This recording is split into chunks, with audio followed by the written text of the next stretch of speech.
You should always stay within federal guidelines when recovering refrigerant from a sealed system. This program does not cover those guidelines, so if unfamiliar with them, please take the time to review them. Recovering refrigerant with a pump requires tapping into only the low-pressure or evaporator side of the system. A variety of approved pumps are available and differ in their use from model to model, so it's a good idea to review the manufacturer's guidelines for the pump you're using. After tapping into the system and making all the appropriate connections, open the line tap service valve. Start the pump and then open the valve for the waste tank. Most domestic refrigerators hold only 3 to 7 ounces of refrigerant and take about 5 minutes with a good recovery pump to recover the refrigerant from the system. If you are using a recovery pump and tank, you'll need to get a sample of oil out of the old compressor to see if the system has been contaminated. The procedure for recovering with just a bag depends upon whether or not the compressor is functioning properly. If the compressor is functioning properly, you'll use it to draw refrigerant from the low side and push it out of the system on the high side. Tap into the high side at the dryer, where the refrigerant should be mostly in liquid form, making for a better recovery. Connect a hose from the service valve to the bag and open the valve. Start the refrigerator and let the compressor run. It will draw all of the refrigerant from the low side and pump it out the high side. It's very important to understand that recovery bags are designed to hold a specific amount of refrigerant.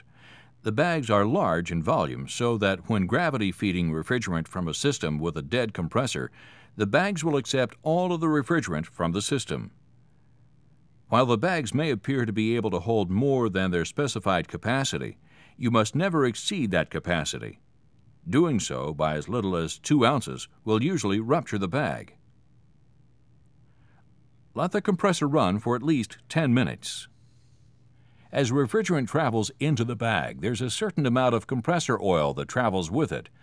This is a great opportunity to look at that oil and get an idea as to the condition of the system. As oil starts to overheat, it will begin breaking down and turn to a real dark brown color. Look around the service valve. If you see dark oil instead of clear, then you probably have a contaminated system. This system of recovery works quite well as long as you have a good functioning compressor to work with. If you're using the recovery bag and do not have a functioning compressor, you will have to tap into both sides and let gravity drain the system. Once you've made the connections, open both service valves and then the manifold. It'll take at least 15 minutes to gravity feed refrigerant out of a system. You should see a slight raising of the bag as the refrigerant goes into it. Look around the service valve and in the recovery bag. If you see dark oil instead of clear, then you probably have a contaminated system. When using a recovery bag, you'll still have to pump the contents into a waste tank when you return to the shop. Hook the bag up to the pump, just as you would if you were recovering with a pump to a tank. Turn on the pump, then open the valve.